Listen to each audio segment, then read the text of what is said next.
उसकी सिसकियां delivery room के बाहर तक सुनाई पड़ रही थी। विजय की आंखों में भी आंसू आ गए, किंतु खुद को संभालते हुए वह धीरे से बोला, डियर बताओ ना, नहीं तो सभी परेशान हो जाएंगे। विजय, कैसे बोलूं, हमारे साथ ये कैसे हो गया? ये कहते हुए सारिका ने शिशु के ऊपर से कपड़ा हटा लिया और बच्चे के प्राइवेट पार्ट्स की तरफ इशारा किया। विजय ने शिशु को देखा तो उसके चेहरे की भी हवाइयां उड़ने लगी। बच्चे का प्राइवेट पार्ट अस्पष्ट था, एक मांस के टुकड़े सा कुछ लटका हुआ था। अभी तक पत्नी को सहारा देने वाला खुद ही बेसहारा सा लग रहा था। ऐसा लग रहा था कि विजय का पूरा संसार ही लुट गया हो। उसके मुंह से बमुश्किल निकला, ये क्या है बेबी? लड़का है या लड़की? दोनों परेशान से थे। उनको कुछ समझ में नहीं आ रहा था। डॉक्टर ही कुछ रोशनी डाल सकता था बच्चे के बारे में। विजय ने नर्स से कहा, सिस्टर डॉक्टर को बुला दीजिए, मेरे बच्चे को क्या हो गया है? यह मांस का लोथड़ा जैसा क्यों है नीचे? डॉक्टर पहुंचे और विजय को समझाते हुए बोले, कोई परेशानी की बात नहीं है। कई बार हार्मोन्स के असंतुलन के कारण बच्चों का जननांग या तो अविकसित होता है या उसके बारे में स्पष्टता नहीं होती है। आपका बच्चा भी अस्पष्ट जननांग की श्रेणी में आता है। डॉक्टर साहब, मतलब नहीं समझा मैं। इसका अर्थ है कि अभी बच्चे के बारे में कहना मुश्किल है कि उसके अंदर मेल हार्मोन्स अधिक प्रभावी होंगे या फीमेल हार्मोन्स। डॉक्टर ने सरल भाषा में समझाने का प्रयास किया। हमारी किस्मत ही खराब है डॉक्टर साहब। विजय फिर से रोने लगा। घबराइए नहीं, गर्भस्थ शिशु में एबनॉर्मल सेक्स हार्मोन्स के कारण ऐसी स्थिति होती है और इसमें न किसी का जोर है और न ही आपका दोष। अक्सर यह कुछ मेटाबॉलिक डिसऑर्डर के कारण होता है। डॉक्टर ने विजय का अपराध बोध कम करने की कोशिश की।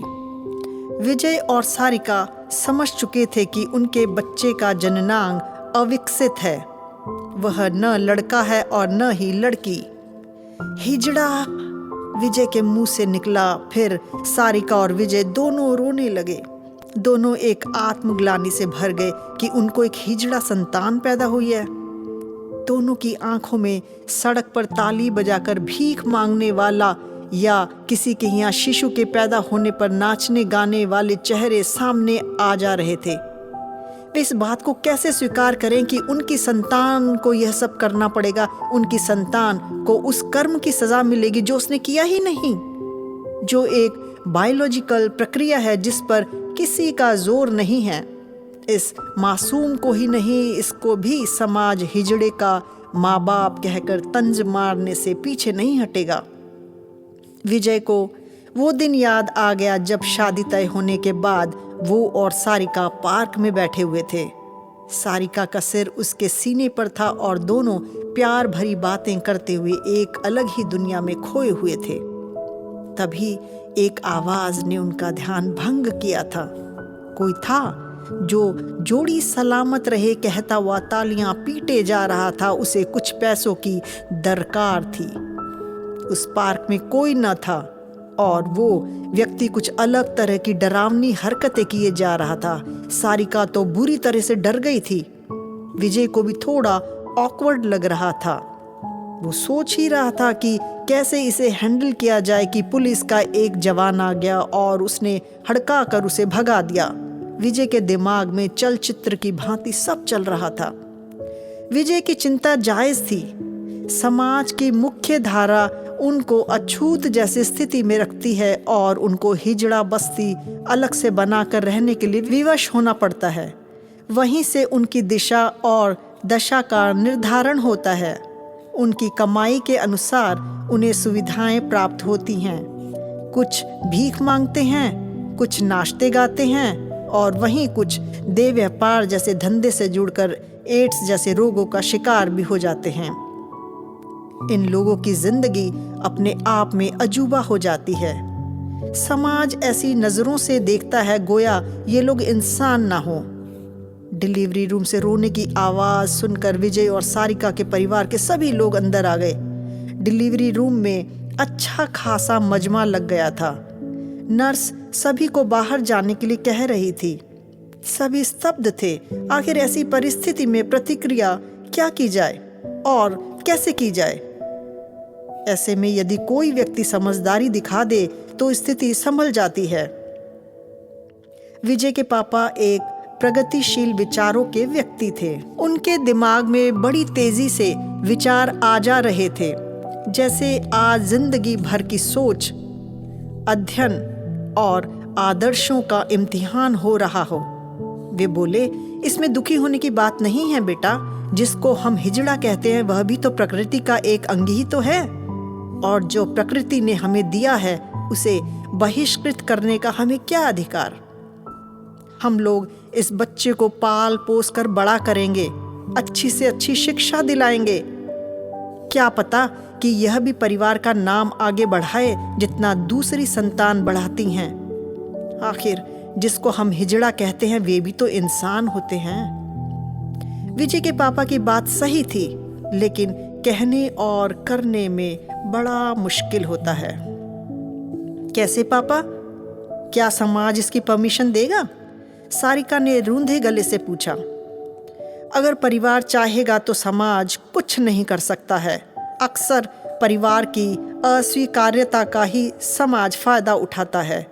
पापा ने विश्वास जताया। इतना आसान नहीं होगा। विजय की मां ने चिंता व्यक्त की।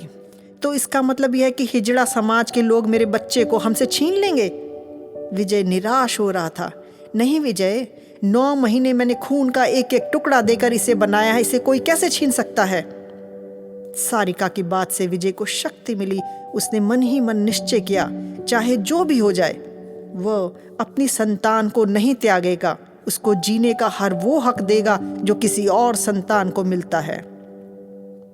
विजय के पापा को अपने बहू और बेटे के निर्णय पर गर्व महसूस हो रहा था। उन्होंने नन्हे शिशु को चूम लिया और बच्चा मुस्कुरा दिया, जैसे कह रहा हो, थैंक यू दादाजी। अभी तो कोई समस्या नहीं थी, लेकिन जैसे जैसे बच्चा बड़ा होगा उसका व्यवहार क्या होगा, समाज के तानों का सामना वह कर पाएगा, यह सब बड़ी बड़ी समस्याएं थी जो सुरसा की तरह मुंह बाएं परिवार के सामने खड़ी थी। प्रकृति के इस प्रसाद को परिवार ने स्वीकार करके उस बच्चे का नाम अद्भुत रखा। शुरू के 5 साल तो सच में अद्भुत थे। पूरे परिवार की आंखों का तारा था अद्भुत। अब बच्चे को सेंस आना शुरू हो गया था। समस्या तब शुरू होती जब कोई रिश्तेदार या पास पड़ोस का बच्चा आता तो उन बच्चों के प्राइवेट पार्ट्स को देखकर अद्भुत पूछ बैठा, मम्मी मेरा पुड्डू ऐसा क्यों है, इतना छोटा क्यों है? इन मासूम सवालों का जवाब इतना आसान नहीं था, फिर भी सारिका यथासंभव प्रयास करती। मेरा सोना बेबी स्पेशल है, इसलिए ऐसा है। अद्भुत यह सुनकर खुश हो जाता, लेकिन सबको यह चिंता खाए जाती कि जब अद्भुत और बड़ा होगा और उसके अंदर कुछ विशेष प्रवृत्तियां आएंगी तब कैसा होगा। अभी तो यह भी नहीं पता था कि उसके अंदर कौन से हार्मोन्स ज्यादा प्रभावी हैं, मेल वाले या फीमेल वाले। अभी तक वह एक मासूम बच्चा था जिसे यह भी नहीं पता था कि समाज इंसानों को खांचे में फिट करके रखता है। कोई ना कोई खांचा हर इंसान को चाहिए। जो उस खांचे में नहीं फिट होता है उसे समाज बहिष्कृत ही कर देता है। किसी को नहीं पता था कि अद्भुत की नियति उसे समाज के किसी अलग कोने में ले जाएगी या अद्भुत समाज का एक सामान्य सा हिस्सा बनकर जिएगा। क्या अद्भुत और उसके परिवार को एक सामान्य जिंदगी जीने के लिए लगातार संघर्ष करना होगा? समय बीतता गया और सारिका को ताने मिलने शुरू हो गए। सारिका तो चुप हो जाती, लेकिन जब विजय से कोई पूछता तो विजय डांट देता, आपको कोई प्रॉब्लम है क्या? आपको बड़ा मजा आता है ये सब पूछने में। विजय में इस तरह का तीखापन सामने वाले को डरा देता कि अगर ज्यादा बोले तो बात बिगड़ सकती है। विजय को पता था कि उसे ही अद्भुत का ढाल बनना है, जिससे किसी की उसकी ओर आंख उठाने की हिम्मत ना हो। जैसे जैसे अद्भुत बड़ा हो रहा था, वैसे वैसे उसके अंदर का इंसान उसके बाह्य व्यवहार में बाहर आने लगा था। वह परंपरागत रूप से लड़कियों द्वारा खेले जाने वाले खेलों की तरफ आकर्षित हो रहा था। वैसे ही कपड़े पहनना चाहता था। जब सारिका उसको पैंट शर्ट पहनाती तो वह फ्रॉक पहनने की जिद करता। बड़े बाल रखना चाहता। एक दिन तो अकेले में शीशे के सामने उसने सारिका की लिपस्टिक भी होंठों पर पोत ली थी। अद्भुत की कद काठी बिल्कुल लड़कों जैसी ही थी, लेकिन उसकी इच्छाएं लड़कियों वाली थी। मतलब कुछ ऐसा कि एक पुरुष के शरीर में स्त्री की रूह हो। एक तरह से अद्भुत थर्ड जेंडर भी था और ट्रांसजेंडर भी। सारिका और विजय अद्भुत के अंदर हो रहे परिवर्तन को समझने का प्रयास कर रहे थे। उनके लिए भी एक नया अनुभव था। अपने आप को अद्भुत के स्थान पर रखकर विजय सोचता, विजय नहीं चाहता था कि अद्भुत और उसके बीच में कोई गलतफहमी हो। दोनों के बीच बहुत प्यार जो था।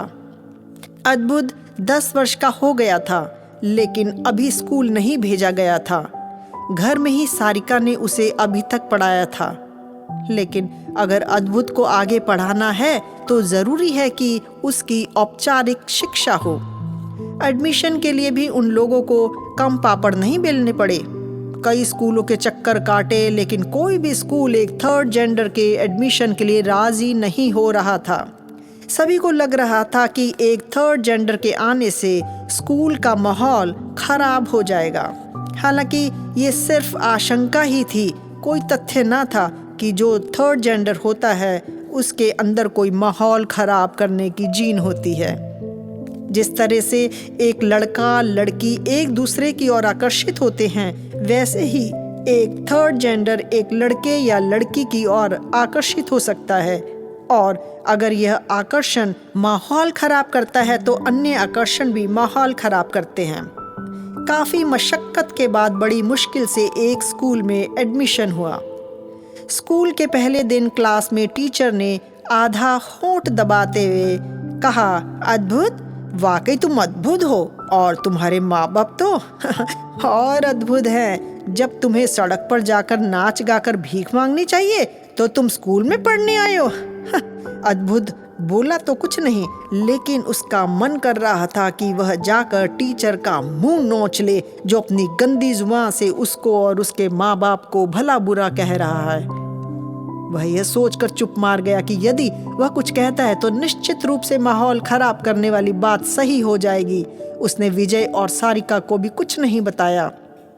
जब लड़के उसे चिढ़ाते तो तरह तरह के तंज कसते तो उसे रोना आ जाता कि आखिर उसमें कमी क्या है। सब कुछ तो है उसमें सिवाय एक अंग के। वैसे तो कृष्णा की टांगे भी पोलियोग्रस्त हैं और दुष्यंत को एक आंख नहीं है, तो उसके साथ ही ऐसी बदतमीजी क्यों होती है। पढ़ने में भी वह अच्छा है और मास्टर साहब जो काम देते हैं वह टाइम पर कर लेता है, लेकिन इसके बावजूद सब उसे अजीब सी निगाहों से देखते हैं।